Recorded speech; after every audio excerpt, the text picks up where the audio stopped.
This is problem 10 from chapter 13, and it is similar to problem 9. In fact, it uses the same figure, but in this problem, the package is going to slide when the conveyor belt stops. So we have the conveyor belt with a 10 kilogram package, a coefficient of kinetic friction, which is 0.15.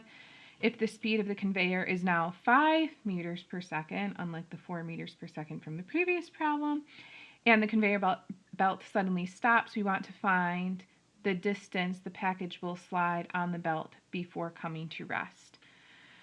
So the free body diagram looks similar to that the one that we had for problem 9, except, well, let's see, the package is still 10 kilograms, so I still have the weight is 98, which means the normal force is still going to be equal to 98.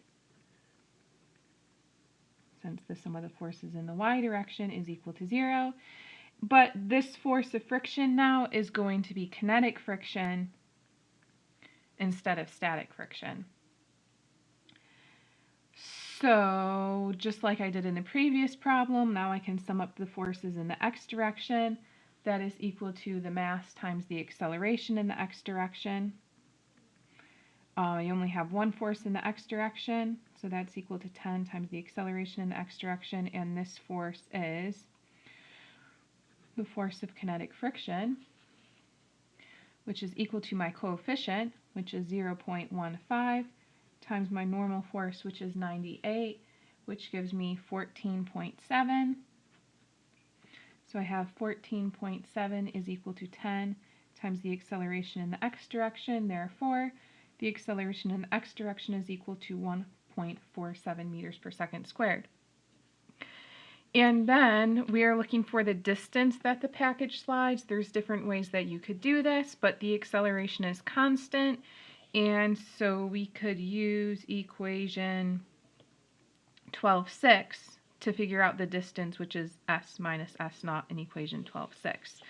So we have v squared is equal to v naught squared plus 2 times the constant acceleration, and let's just call that s minus s naught, delta s. The package is coming to rest, so the final velocity is 0. The initial velocity was 5, so squaring that gives me 25. The acceleration is 1.47. I'm looking for delta s. And I can bring the 25 over to the other side. That's negative 25 and divide by 2 times 1.47. And that gives me negative 8.50. Does the negative sign make sense? Yes, because the package is starting here and it's going this way, so it's going to travel to the left. So delta s would be negative.